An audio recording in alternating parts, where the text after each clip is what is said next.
এই হামের টিকার কার্যকারিতা কতটুকু, হাম দিলে আমার বাচ্চা নিরাপদ থাকবে কিনা, আমার মা নিরাপদ থাকবে কিনা, বা আমরা যারা বয়স্ক আছি তারাও নিরাপদ থাকবো কিনা, এটা একটা ভাইটাল কোশ্চেন। আমরা সবাই চাই, কারণ বাচ্চাকে টিকা দিলে বাচ্চা একটু কান্নাকাটি করে, ওই জায়গাটা ফুলে যায়। এই জন্য অনেক মা বা দাদা দাদি, নানা নানি বাচ্চাকে টিকা দিতে চায় না, বাচ্চা কান্নাকাটি করবে একটা। আমি বলবো সরি, আপনাকে অনুরোধ করে বলবো, আপনার এই সাময়িক টিকার ব্যথা, লালচে দাগ বা একটু ফুলে যাওয়া, বাচ্চা একটু কান্নাকাটি এটা ভুলে যান। বাচ্চাকে টিকা দিতেই হবে, যেহেতু এটা ওয়ার্ল্ড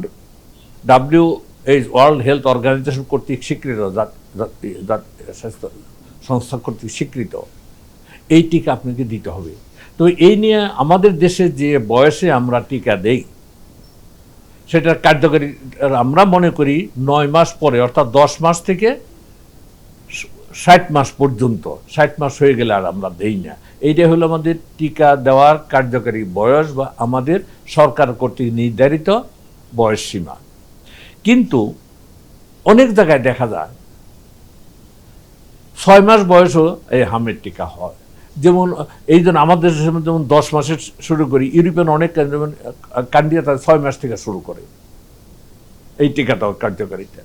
কাজেই এখনো এক্স্যাক্টলি আমরা বয়সটাকে নির্ধারণ করতে পারি না। তবে হামের টিকা দিলে হাম হতে পারে, কিন্তু সেই ক্ষেত্রে কিন্তু হামের জটিলতা থেকে আমরা রক্ষা পাব।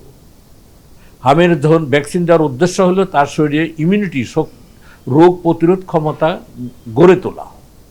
যদি গড়ে তুলি, যদি ওই যে ভাইরাস আমাকে আক্রান্ত করবে, সে ভাইরাসকে যদি সে প্রতিরোধ করতে নাও পারে, কিন্তু যুদ্ধ তো করবে।